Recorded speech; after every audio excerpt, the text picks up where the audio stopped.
다시 듣고 싶은 생각입니다. 시간이 부족해서 제가 악역을 맡고 있음을 죄송스럽게 생각합니다. 다음으로 오늘 정책을 주로 얘기하실 김용민 박사님, 전 청와대 경제보좌관님 모시고 저출생 핵심 보완 대책을 듣기로 하겠습니다. 그래서 시간을 원래는 35분 드릴 계획이었으나 30분 미만으로 전체적으로는 원고를 그냥 눈으로 보고 핵심을 좀 짚어주시면 어떨까 싶습니다. 감사합니다. 박수로 환영해 주시기 바랍니다.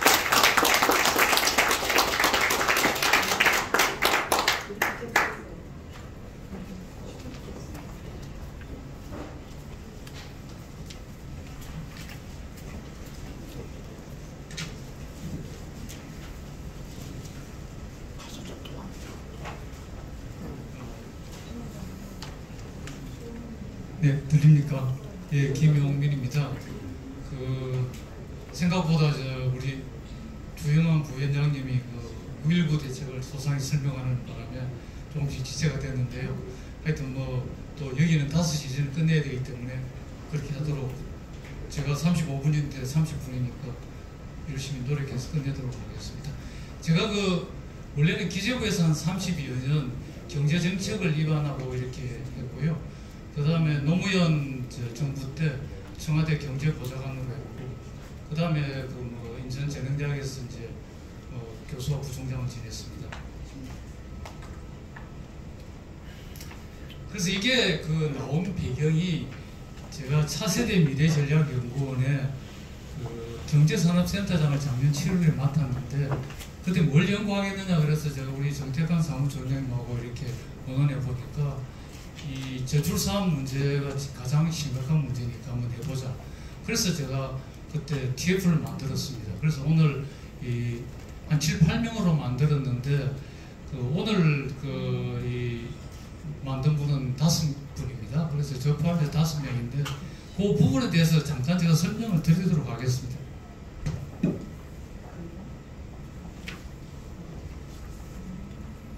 미안하지만 이게 전부 자료 갖고 계시죠? 자료 갖고 계시면은 이 자료에 보시면은 9페이지가 있습니다. 9페이지 좀 봐주실래요? 9페이지에 봐주시면은 방금 이광호 교수님 저출산의 가속과 미래 대응 전략을 설명을 드렸고요. 그 다음에 제가 이제 29페이지에 보면은 저출생 위기 극복 이제 실천이 답이다. 29페이지에 있습니다.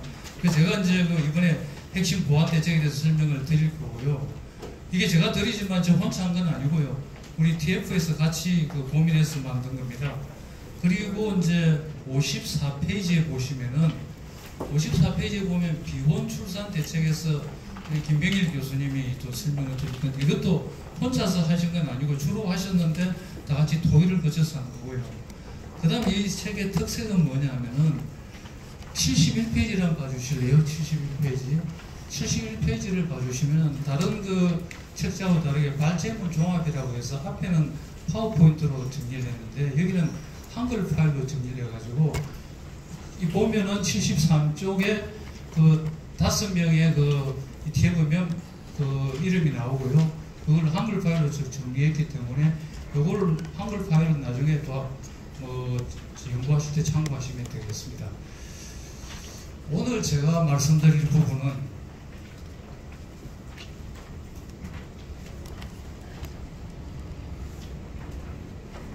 요거거든요. 이건 되게 글자가 작으니까 책자 자료를 보시면 되는데요. 지금 이걸 하면서 사실 제가 지난 1년 동안은 고3 수험생이 대학 입시 공부하듯이 했어요. 그래서 잘 때 말고는 하루 24시간 이 저출산 문제를 고민을 했고, 지하철 타고 가다 젊은 여성들을 보면은 왜 결혼을 많이 안 할까, 어떻게 하면 할 수 있을까 그 생각을 많이 했고, 주말도 특별한 일이 없으면 자료 보고 연구하고 그렇게 했습니다. 그렇게 해서 찾아봤는데 솔직히 말해서 우리나라에 제대로 된 저출생 연구 보고서가 없습니다. 보건사회연구원도 있고 육아정책연구소도 있고 여러 연구소가 있는데 그걸 들여다보시면 두 가지입니다. 하나는 그냥 옛날에 실적을 정리해 놓은 거, 그런 게 하나 있어요. 또 하나는 아주 부분별로 연구원들이 조사한 건 있는데 우리나라 저출생 대책의 저출생 문제를 종합적으로 분석을 해서 무엇이 원인이고 그래서 어떻게 하면 이걸 반전시킬 수 있는가 보고서가 하나도 없어요. 또 하나 제가 봤는데 작년 2023년 12월 달에 한국은행 경제연구원에서 나온 보고서인데요. 그 보고서가 제가 볼 때는 지금까지 나온 보고서 중 최고 보고서입니다. 이렇게 돼 있어요. 이름이 초저출산 및 초고령 사회 극단적 인구 구조의 원인 영양 대책인데 한국은행이 기본적으로 우수한 인력들이 많이 모이고 연구 능력이 탁월합니다. 제가 이걸 보고는 제대로 짚었구나. 한국은행에서는 뭘 원인으로 보냐면은 경쟁 압력 때문에. 왜냐면은 그 OECD EU도 보면은 대충 1.3에서 1.5입니다. 합계 출산율이. 우리는 지금 작년에 0.72까지 떨어졌잖아요. 이거는 1 이하로 떨어진 나라는 OECD 국가 중에 없어요. 그래서 이게 왜 그러냐? 우리나라 사람만 특별하게 이게 뭐 남녀간에 서로 유별해가지고 뭐 보기도 싫어하고 결혼도 안 하느냐? 그건 아니더라고. 여기서 말하는 거는 한국은행 보고서는 원인이 경쟁 압력이 됩니다. 경쟁 압력. 경쟁 압력 때문에 모든 동물은 우선 자기 개체의 생존이 우선이고요. 개체의 생존이 되면 그다음 번식으로 들어가거든요. 우리나라 젊은이들은 불행하게도 개체 생존이 안 되는 그런 단계에 있는 겁니다. 왜 안 되느냐 하면은 아까 저수사 저고위의 조영환 부회장님도 말씀했듯이 한국은행에서 그 상관관계 분석을 해보니까 우리나라 그 수도권 집중하고 출산율하고는 역의 상관관계가 강하게 나타난대요. 그럼 수도권 집중이 되면 뭐가 문제입니까? 우선 직장 구하기 힘들어요. 직장 구하기 힘들고 두 번째 집 구하기 힘들거든요. 지금 원인이 세 가지인데 첫째가 안정된 직장 소득, 두 번째가 주거, 세 번째가 양육입니다. 이 순으로 이 세 가지 때문에 우리가 못하고 있는데 제일 안정된 소득이 없고 비정규직이 우리나라 거의 절반 되거든요. 되고 그 다음에 뭐 집값 비싸가지고 살 집이 없으니까 그냥 뭐 결혼도 생각 못하니까 결혼 못하면 그 다음에 출산 못하는 거거든요. 제가 이걸 하려고 제가 원래 경제학 전공입니다. 경제학 전공은 기재부에서 30몇 년 경제 정책만 했는데 보육 정책을 좀 부탁을 드리려고 하니까 와달분이 적당하지가 않아요. 그 여성 그 교육학이나 전공한 분들은 저하고 또 생각이 좀 다르더라고요. 왜냐하면 아이를 키우는데 그냥 그 보육시설에서 키우면 정서 발달에 문제가 생기니까 낮에는 아이들을 갖다가 보육소에 보내지만은 저녁에는 부모가 데려와가지고 해야 정서 발달이 제대로 된다고 하는데 제가 생각할 때는 우리나라 그 젊은 부부의 맞벌이 부부의 절반입니다. 자영업자가 또 많잖아요. 30%. 그럼 이 사람들은 기본적으로 자기가 케어를 하루 종일 할 수가 없어요. 저녁에도. 그럼 뭔가 대체 수단이 있어야 되는데 정부는 어떻게 하느냐. 우리나라 정부는 그냥 생색만 내고 있는 겁니다. 생색만 내고 야 우리 어린이집 유치원이 있으니까 거기서 해라. 그 어린이집 유치원이 어떻게 돼 있습니까? 제가 조사를 해보면 어린이집은 아침 7시 반부터 저녁 7시 반까지는 봐줘요. 봐주는데 7시 반 되면 데려가야 되거든요. 그럼 부모들이 서울, 지금 주로 경기도에 많이 살잖아요. 서울 같으면 직장은 서울인데 6시 땡 가면 나오기 힘들죠. 6시 반에 나오면 보통 출퇴근이 1시간 반, 2시간은 걸릴 때가 많아요. 그럼 그거 전에 어린이집에서 데리고 올 수가 없으니까. 그래서 지금 그 육아정책연구소에서 그 보고서를 보면은 맞벌이 부모가 근무하는 시간에 누가 제일 많이 봐주느냐. 조부모입니다. 1등 조부모, 2등 어린이집 보육 현장, 3번 유치원 방과후 이렇게 돼 있거든요. 그래서 조부모가 한 70% 됩니다. 그럼 예를 들어서 그 젊은 부부가 있는데 자기 그 부모님은 다 지방에서 다른 지역에서 살고 계시고 또 돌아가신 분도 있을 거고 그러니까 가만 생각해 보니까 또 봐줄 사람도 없으니까 아예 그냥 결혼을 애 낳을 생각을 못 하거든요. 그 정부가 이걸 해야 되는데 나중에 오긴 나오는데 지금 제가 말씀드릴게요. 제가 그래 전문가분들을 만나봤는데 제가 어린이집 원장님 여기 나오고 계신 분도 있는데 유치원 원장님 그다음에 그 다음에 우리나라 또 그 연구소에 박사님 이런 분들 한 10여 명을 제가 막 지금 초등학교 교사도 제가 넓은 학교 때문에 만났거든요. 제가 만난 초등학교 교사는 전주 교대를 나오신 20대 후반 30대 초반 이런 분인데 아직 결혼 안 하셨어요. 여성인데 우리 이제 식사하다가 그 이야기를 물어보니까 자기가 결혼 안 한 이유가 뭐냐니까 자기 동기들은 전주에 남아있는 동기들은 대부분 다 결혼했대요. 그럼 자기하고 수도권 서울 쪽에 온 사람은 거의 다 결혼 안 했대요. 차이가 뭐냐? 집값이 됩니다. 전주 집값이 싸대요. 싸기 때문에 소득은 안정이 되어 있거든요. 직장은요. 초등학교 교사는.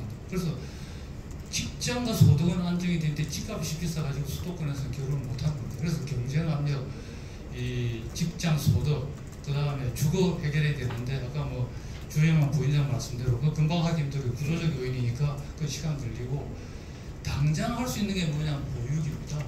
그 보육인데 우리나라 정부는 제가 조사를 해보니까 생생내기 보육이에요. 생생내기. 우리 이런 거 마련해놨으니까 여러분 애 낳으세요. 실제 애 낳는 사람 보면 써먹을 수가 없어요. 어떻게 써먹냐면은 아니 7시 반부터 저녁 7시 반까지만 하고 그 다음 데려가라 그러고 제가 또 육아정책연구소에서 나오는 그 연구 자료를 보니까 이런 전화가 온답니다.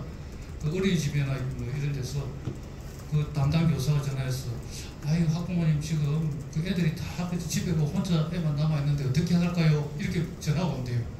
하나씩 자기 데려와야 되니까 지금 어린이집도 문제예요. 그렇게 교사들이 전화한다는 게 말이 안 되잖아요. 그래서 지금 그때 제가 여러분들하고 이야기하면서 이야기하는 게 전 세계에서 가장 보육시설이 잘 된 나라가 놀라지 마세요. 북한이랍니다.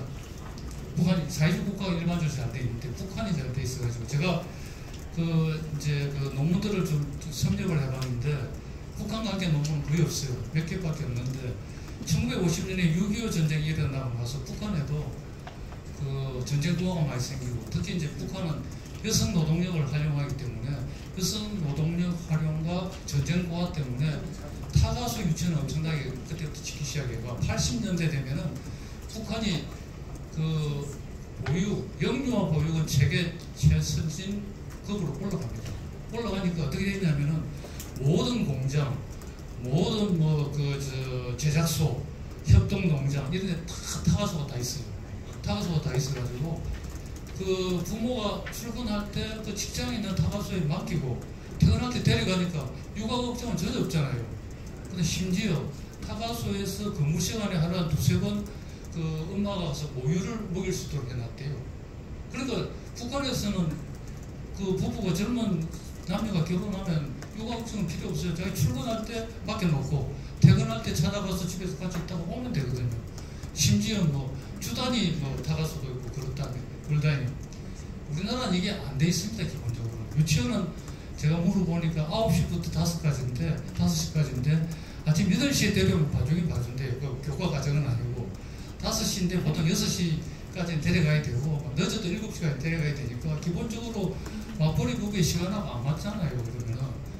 그래서 이게 좀 미안한 말씀인데 제가 생각나는 이야기할게요. 저고위에서의 그런 난 6.19 대책은 지금보다도 훨씬 이게 진일보되어 있습니다.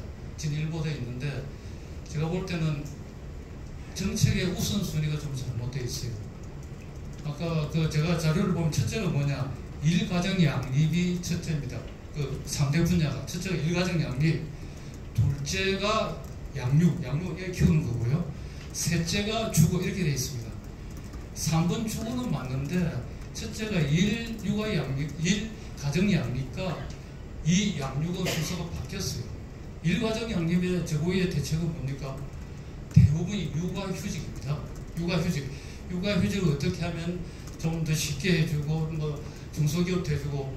근데 육아휴직은요 지금 법상으로는 1년 하게 돼 있고 부모가 각각 1년이니까 최대 2년입니다. 최대 2년 하는데 기본적으로 애가 클 때까지는 초등학교 6학년까지 부모 손길이 필요하거든요. 0세부터 11세까지. 그럼 12년 동안에 맥시멈 2년밖에 못 쓰는 거 가지고 이게 무슨 양육 대책 되지는 않습니다. 일부분 활용을 할 수 있지만 그리고 우리나라 80%인데 80%가 중소기업인데 중소기업은 육아휴직 거의 쓸 수가 없어요. 쓰면은 그 기업 자체가 안 돌아가고 그럼 그만두고 다른 사람 채용해야 되고요. 육아휴직 쓸 수 있는 데는 유일하게 공무원, 대기업, 공기업 이 세 가지입니다. 세 가지 말고 거의 쓸 수 없어요. 제가 이제 인천재능대학교에서 교수할 때도 보면은 거기는 사립학교고 거의 뭐 공무원 비슷하거든요. 거긴 다 써요. 그러니까 이 세 공무원, 그다음 공기업, 대기업 말고는 거의 쓸 수가 없고요. 그래서 이런 상황에서 육아휴직을 이제 확대하는 건 좋은데 1순위는 아니다 이죠. 1순위는 양육이고 2순위가 일가정 양립이고 3순위가 주거인데 제가 유심히 봤어요. 이번 6.19 대책에 들어가 있는 그 양육이 뭐냐니까 그중 중요한 게 그 어린이집이나 유치원은 아직도 그까지 못 다루거든요. 어린이집은 12시간 하고 있거든요. 7시 반부터 지금도 그 기본적으로는 뭐 12시간 아닌데 12시간 하고 있어요. 그런데 제보에서 나온 거 보면은 기본 운영 시간 12시간을 확보해 주겠다는데 아침 7시 반부터 저녁 7시 반까지 확보했는데 전일 보육이 안 됩니다. 여전히 구멍이 빠져 있거든요. 근데 그 구멍을 메꿔줘야 돼요. 제가 말하는 것은 전일 보육을 할 수 있는데 큰 돈 안 들고 할 수 있는 방법이 들어가 있습니다. 그게 하나예요. 그래서 이제 차례 순서대로 말씀을 드리도록 하겠습니다. 지금까지 말씀을 다 했고요.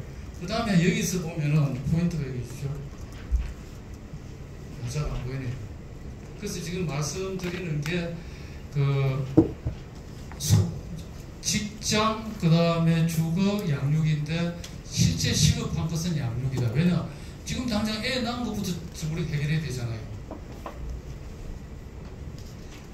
애 낳은 것부터 해결해야 되고요. 그 다음에 이건 어차피 어머니가 제 말로 떼오겠습니다. 그 다음에 이제 우리가 축을 해, 그 다음에 소득을 해야 돼. 그 구조적인 시간이 걸리고요. 그 다음에 이제 우리 문미호 교수님이 제기하신 문제인데 다 해결돼도 젊은 여성들 중에서 자기가 애 낳기 싫어하는 사람들이 있어요. 왜 하냐면 그냥 애 낳는 게 나한테 행복하냐. 내가 애 첫째를 낳아보니까 완전히 뭐 도와준다고 해도 독박 육아다. 내가 둘째까지 독박 육아까지 할 수는 없다. 그게 하나고요. 그 다음에 자기 이제 경력 단절 문제. 세 번째가 애 낳는 거하고 자기가 이렇게 직장 생활하고 커리어 쌓아가는 거하고 행복의 지수를 볼 때 애 낳는 것보다는 자기 커리어를 더 관리하는 게 행복을 더 준다. 한 그 세 가지가 있거든요. 그 세 가지에 대해서는 우리가 극복을 해야 되고요. 지금 우리나라에서 안 돼 있는 게 비혼 출산 문제를 제대로 지금 거론을 안 하고 있습니다.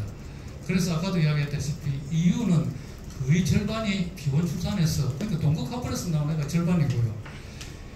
EU에서 가장 출산율이 높은 프랑스는 60%입니다. 비혼 출산이. 그 나머지 40%가 정식 결혼이고요. 그래서 프랑스는 어떻게 하고 있냐 보니까 프랑스는 어떻게 하냐면은 그냥 동거 카플에도 서로 계약서 해가지고 시청에 등록만 하면은 결혼과 똑같이 해줘요. 똑같이 해서 세금도 깎아주고 그 다음에 아동수당 다 나오고. 근데 꼭 결혼 안 해도 괜찮은 거예요 보면은. 그리고 프랑스가 보육시설이 굉장히 잘 되어 있습니다. 어린이집이. 어린이집이 공립어린이집이 주로 있는데 심지어는 나는 어린이집 보내기 싫다 그러면은 돌봄 전담사를 정부에서 보내줍니다. 그 집으로. 그러니까 프랑스도 애 낳으면은 애 그냥 한 5, 6세 때까지 키우는 걱정이 없어요. 근데 우리나라는 안 해주거든요. 우리나라는 어떻게 하냐면은 뒤에도 나오겠지만은 우리나라는 어린이집 이렇게 만들어 놓고 그럼 저녁 시간이라든지 이거 어떻게 하냐면은 거점 어린이집을 활용하라는데 거점 어린이집이 뭐냐면은 예를 들어서 제가 광교동에 사는데 서초구에 하나, 무슨 강남구에 하나, 강동구에 하나 그렇게 하거든요. 그럼 제가 광교동에 사는데 제가 만약 부모라 그러면은 서초구 어린이집 다른 동에 있는 거를 알아봐야 되고요. 첫째, 어떻게 보내냐면은 버스가 가지고 애를 데려갑니다. 5시 되면은. 그럼 어린이는 얼마나 심지어 불안하겠어요. 둘째가 더 큰 문제입니다. 안전 문제입니다. 자기 부모가 다 데리고 다니더라도 사고가 나는데 생파 모르는 사람이 와서 사고 나죠. 세 번째는 그 부모는 자기 출근할 때는 자기 집 근처 갖다 놨다가 저녁에 퇴근할 때는 저 다른 동네에서 데려가거든요. 그래서 육아정책연구소에서 나온 보고서를 보면은 제일 맞벌이 부부가 근무할 때 가장 많이 하는 게 좁은 모델이 하고요. 가장 적게 하는 게 이 거점 어린이집입니다. 거점 0.6%밖에 안 돼요. 그러면서도 거기 가면 온갖 직원들이 다 있고 시설을 만들어 나거든요. 이 쓸데없이 낭비하는 겁니다. 이게 필요 없는 거. 그래서 이건 뭐냐면 정부가 생색내용을 하는 거고, 이제는 정책을 공급자 위주로 아니고 정부가 수요자 위주에서 필요한 게 뭐냐 해서 전일 보육을 완성을 안 시키면은, 왜냐하면 일가정 양립, 육아휴직보다 더 중요한 게 유연근무입니다. 지금 우리나라 좀 시작이 되는데, 유연근무는 뭐냐면 재택근무라든지 일주일에 5일 같으면 4일도 근무할 수 있고, 유연근무를 하면 제가 스웨덴 이런 데 참 잘 돼 있어요. 북부는. 그러니까 애를 낳더라도 자기가 그 직장에 이야기해서 나는 이번 주는 뭐 이틀은 집에서 하고 이틀은 뭐 근무하고 회사에 나가겠다. 그렇게 해서 할 수 있거든요. 또 부모 옷을 조절해가지고. 우리나라 유연근무가 공무원도 힘들어요. 공무원도 힘드는데 사기업은 민간기업은 더군다나 힘들고요. 그래서 유연근무가 안 되면은 정부가 공적인 이 전일 보육 시설을 안 만들어주면은 애 못 키웁니다. 이게. 그래서 기본적으로 그 육아휴직과 유연근무가 일가정 양립의 핵심인데, 육아휴직은 아직도 공기업이나 공무원이나 그 다음에 그 대기업 말고는 하기 힘들고, 유연근무는 심지어 대기업이나 공무원도 힘들어요. 못해 공급도 못 해줍니다. 그래서 그 일가정 양립을 위한 제도를 계속 확충을 하지만 금방 안 되니까 전일 보육을 빨리 확충을 해서 나가자 하는 그게 그거. 그점 그 보육은 하지 말자. 그 돈 있으면은 그냥 있는 어린이집을 돌아주는데, 지금 문제가 또 나오겠지만은 지금 우리 심각한 문제가, 이 저보에서 혹시 나오신 분 계신지 모르겠네요. 그 자료는 제가 드려가지고 제발 좀 반영해 달라고 그랬는데, 앞으로 4년 이내 우리나라 어린이집과 유치원에 3분의 1이 문을 닫습니다. 왜냐하면 유치원 그 영유아들이 줄어들어가지고 3분의 1이 문을 닫으면은 이제 그 동네 옛날에 그 3개 있던 게 2개로 줄어들거든요. 그러면은 부모들이 보낼 때가 더 줄어들어요. 더 접근성이 떨어지고. 그럼 이 줄어드는 어린이집 유치원을 정부에서 돈을 주고 그냥 계속 유지를 시켜야 됩니다. 이게.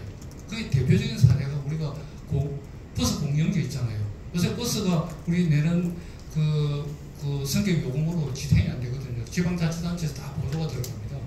그러면은 버스는 공공재이기 때문에 우리가 공적 보조가 들어가는데, 우리나라에 지탱을 하고 있는 이 어린이 영유아들은 더 중요하지 않습니까? 정부가 그럼 그 돈을 보조를 해가지고 어린이집 유치원이 문 안 닫게 만들어줘야 됩니다. 그걸 하는데 돈이 어디 있느냐? 돈이 있어요. 돈이 어디 있냐면 지방교육재정교부금이라고 들어보셨나요? 그 68.8조, 금년에 69조고요. 그런데 우리나라 금년도 2024년 예산이 656조입니다. 그럼 딱 한 10%가 조금 넘어요.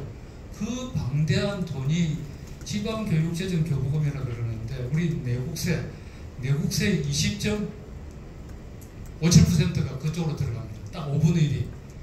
그럼 그 어디 쓰느냐면은 그거를 딱 정해놨어요. 초등학교, 중학교, 고등학교, 초중등 교육만 쓰라 해가지고, 제가 그걸 실태를 보니까 돈이 하도 많아가지고 쓸 데가 없어서 지금 중등학교, 고등학교, 중학교, 고등학교 다 하나에 하나에 공짜 노트북이 다 들어가 있고 주고, 심지어 어떤 시도교육청 돈이 너무 남으니까 호텔에 투자를 하는 사례가 있습니다. 그래서 이렇게 낭비되는 이 돈을 지금 보세요. 시설도 막 좋은 시설을 리모델링 해주는데, 요게 중고등학교인데 지금 여기서 무너지지 않습니까? 지금 영유아가. 그럼 지금 기준으로 리모델링 잘 해놓으면은 앞으로 한 10년 뒤에는 절반도 없거든요. 그 낭비를 하고 있는데, 지도교육감이 이제 정치적으로 막 반대를 하지 못하는, 이거 빨리 바꿔야 됩니다. 바꿔가지고 69조를 빨리 영유아 교육, 타가 보육에 쓰도록 그렇게 만들어줘야 되고요. 이게 이제 제 기본 개념인데 이제 설명을 해 나가겠습니다. 그래서 여기 보시면 전일 보육 시스템 확충 라인 나오네요. 그 다음 이게 그 이야기고요. 그 다음 주거 지원. 그 순서가 보육이 먼저고, 그 다음에 주거고, 그 다음에 출산가정 세제 지원 확대는 제가 기재부에 있을 때 조세 세제를 좀 많이 했어요. 그래서 좀 넣었고, 이게 굉장히 중요해요. 프랑스가 이걸로 성공을 한 겁니다. 출산 기피 심리 개선 비혼 출산 이렇게 봅니다. 요건 아까 다 말씀을 드렸어요. 그래서 그 뭐 유치원 어린이집은 유보 통합이 되고, 초등학교는 넓은 학교가 있고, 유형 근무제가 핵심인데 이게 잘 안 된다. 그래서 정부가 최후의 보루로서 정부가 빨리 해야 되는데 북한 사례 말씀드렸습니다. 북한 타고서는 전국 모든 지역 중대형 공장, 기업소, 협동 농장에 타가소를 설치하고 근무시간을 제한적 수교하는 체계가 마련되어 있다. 스웨덴도 마찬가지입니다. 스웨덴도 보세요. 스웨덴도 지금 그동안에 한 2000년까지 올라갔다 좀 떨어졌는데 1.67이에요. 우리는 작년에 0.72 아닙니까? 2배 이상인데요. 여기는 부모가 원할 경우 그 보육시설이 95% 국가가 운영하고 오전 6시에도 퇴근이 늦어진 시간에는 사전 협의를 통해 원하는 시간까지 아이를 맡겨줬습니다. 이렇게 해야 애를 낳지. 필요할 때 제 딸이 뭐 저 손자가 둘인데 뭐 우리 제 아내가 일주일에 그 4일은 또 5일 내내 출근합니다. 우리 딸네 집에. 근데 우리는 그래도 서울에 있으니 다행인데 지방에 그러면 뭐 할 수가 없잖아요. 이거 안 해주면은 북한이나 스웨덴처럼 안 해주면 우리가 할 수가 없어요. 이게 더 급한 거지. 육아휴직 조금 더 한다고 해결 안 되거든요. 빨리 이걸 해줘야 되고요. 그래서 지금 어린이집 유치원을 전일 보육기관으로 육성을 하고 이미 우리나라에 많이 있거든요. 자, 보세요. 어린이집 이게 43,770개소가 2013년인데 22년에 39,923개 가지고 13,000개 줄었죠. 그리고 유치원은 좀 적어요. 9,029개가 8,562개로 이렇게 이제 유치원은 조금씩 줄고 있는데 어린이집은 엄청나게 줄고 있어요. 이게 육아정책연구소에서 연구한 바에 의하면은 앞으로 4년 뒤에는 3분의 1이 사라진다. 그리고 12,000개 이상 감소한다. 이 감소하고 나면은 다시 복원이 힘듭니다. 이게 아까 뭐 골든타임이랬는데 골든타임이 4년밖에 안 남았거든요. 이거 없어지면은 전일 보육을 할 수가 없어요. 그래서 정부가 인프라에 보조를 하고 버스 공영제처럼 그냥 보조금 지급해서 살려라. 68.8조 우리나라 그 전체 예산의 지금 10% 넘잖아요. 요거 쓸데없이 초중등 교육에 그렇게 많이 주지 말고 여기서 한 20%라도 충분히 할 수 있을 거예요. 그래서 다행히 금년 하반기부터 어린이집 유치원이 유보통합으로 통합이 되니까 초등학교는 이미 교육부가 하고 있으니까 교육부가 일괄적으로 해서 좀 제대로 된 교육을 실시하자 이런 이야기입니다. 그래서 아까 이야기했죠. 6.19 대책이 일가정 양립, 양육 주거의 순서인데 양육이 먼저 오고 일가정 양립이 두 번째로 가야 된다. 왜냐? 일가정 양립의 핵심은 육아휴직인데 육아휴직 가지고는 지금 당장 저출생 때 제가 저출생을 막을 방법이 없어요. 좀 도움되지만. 그 다음에 지금 5분 남았네요. 빨리 가겠습니다. 야간 연장 5분 남았죠? 2분 남았어요.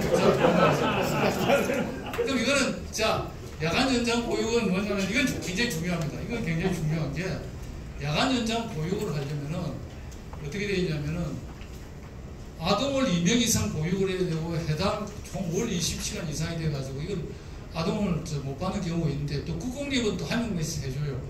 그 물어보니까 그쪽에다가 복지부 이야기는 그 국공립은 이건 의무상이고 의무상인데 해주는데 민간 어린이집은 안 해준다. 이 말이 안 되잖아요. 민간 어린이집은 무슨 그 뭐 국공립 어린이집이 없기 때문에 보내는데 거기는 안 해주니까 그래서 이건 돈도 얼마 안 들어요. 77억만 들면 1년에 해주니까 이거는 해주는 게 맞고요. 그 다음에 또 연장보육이라는 것은 이제 그 오후 4시에 끝나면은 또 그 오후 4시에 기본보육인데 이거는 7시 반까지 3시간 반을 더 해주는데 이거는 당연히 해줘야 되는데 이런 절차를 만들어가지고 무슨 서류를 잔뜩 내라고 되어 있어요. 이런 서류 좀 지급하지 말고 그냥 하자. 그 다음에 어린이집은 인건비도 보면은 교사가 기본이 60세인데 요새 60세, 65세 되더라도 그 신체도 멀쩡하고 잘해줄 수 있게 65세로 연장하자. 이게 애로사항이고 유치원은 아까 이야기했지 않습니까? 유치원은 지금 보면은 그 오후 5시 되면 땡입니다. 8시, 오전 9시부터. 그 지금 2시간 동안 어떻게 하고 있냐면은 그냥 애 데리고 있어요. 부모가 오면은 그냥 데리고 있는데 유치원도 최소한 10시까지 연장을 좀 하자. 그래서 맞벌이 부부를 위해서. 그럼 이러면 인건비가 들 거 아니에요. 그거는 정부에서 그 자금을 지원해서 해주자 하는데 그 그 교육부 유아교육정신과 그 위원을 제가 그때 우리 김문수 위원장님 그 주재해가지고 회의에 참석해 보니까 1년에 1,400억 든데요. 1,400억 있으면 할 수 있으니까 이것도 큰 돈 아니거든요. 그래서 이것도 해가지고 그럼 이거는 강제로 할 수 없고 근거를 하면은 뭐 어떤 A 유치원 근거하는데 B가 안 따라가면 B 유치원은 학부모들 안 보내기 때문에 이거는 가능하다는 얘기예요. 그 점에 걸린 문제점 아까 이야기했습니다. 초등학교 돌봄 기능은 넘어가겠습니다. 늘봄학교가 이건 정부에서 최고로 잘한 작품입니다.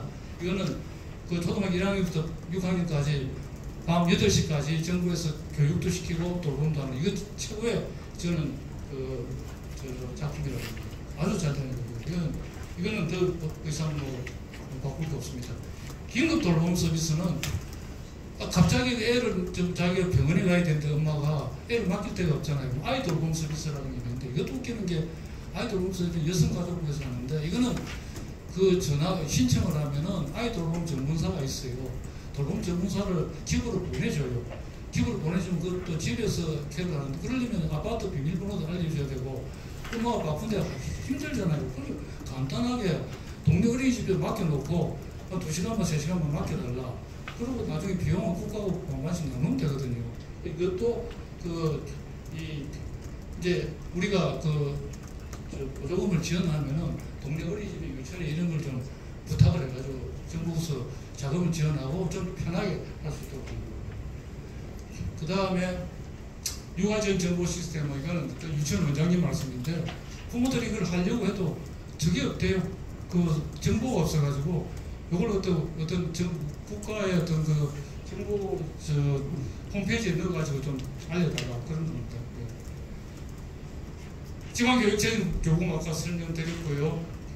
그 다음 주택 청약 이 부분은 너무 시간이 없어가지고 요거는 배우자 청약 통장할 때 지금 보면은 배우자 가입기간에 50% 3년까지 허용하는데 이거는 그거 가지고 안 된다. 다 해주자니까 국토부 이야기는 그러면 기존의 중장년층이 혜택을 받는다.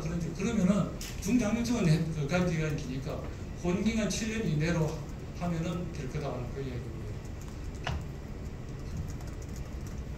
그 다음에 주택 청약할 때 자녀수에 따른 특별 점수제를 실시하고 그런 거고요.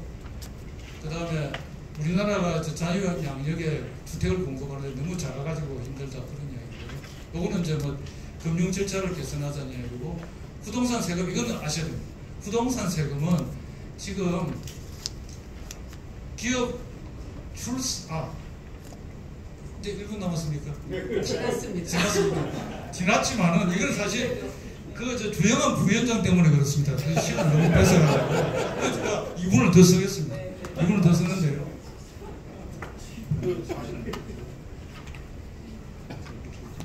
자료집을 좀 봐주실래요?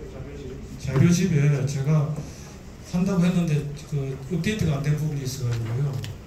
47페이지 좀 봐주실래요? 47페이지.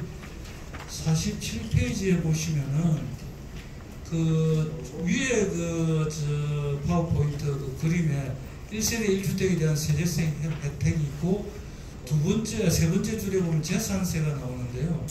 1세대 1주택자가 보유한 공시가격 9원 이하 주택을 대상으로 각 구간별 세율을 0.05%포인트 인하했는데 이걸 2021년부터 2025년인데 2023년인데 2026년으로 좀 3월 6으로 좀 바꿔주실래요?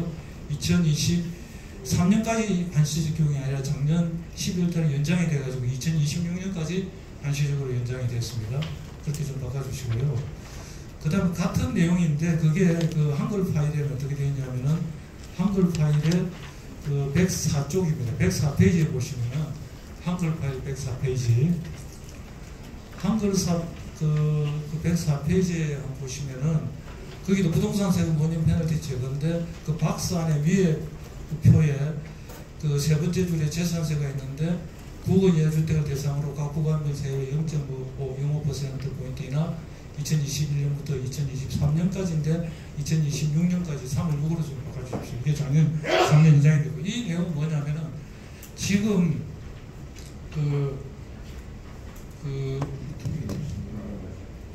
이거네요. 여기 보시면은 지금 1세대 1주택 그 혜택이 이런 게 있어요. 종합부동산세는 1세대 1주택이 되면은 혜택이 뭐가 있냐면은 기본 공제금이 9억 원이 아니고 12억 원이 됩니다. 그리고 그 세액 공제를 더 받을 수 있어요.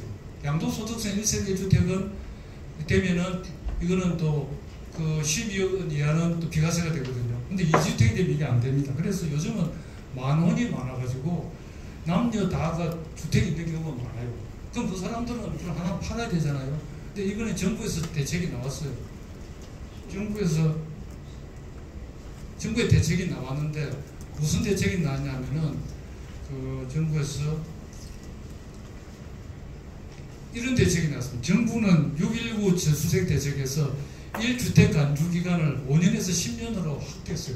5년 이내에 팔면 지금까지는 1주택 그때 1주택으로 봐줬는데 10년 이내에 팔면 1주택으로 봐주겠다는 이거는 미공책 아닌가요?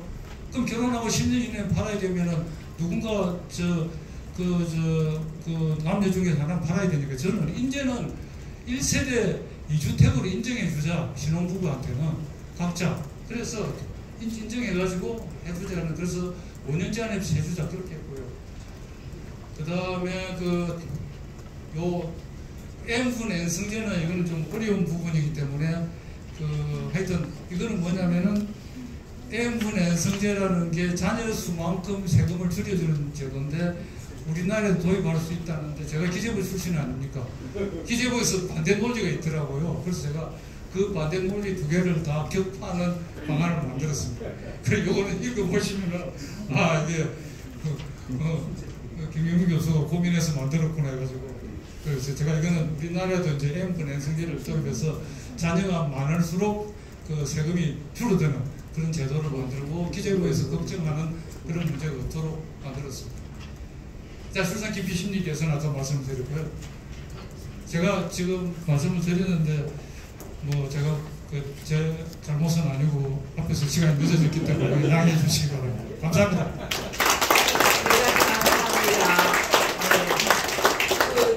부위원장님 때문에 저희가 이렇게 귀한 발표를 자꾸 줄이게 돼서 대단히 죄송합니다.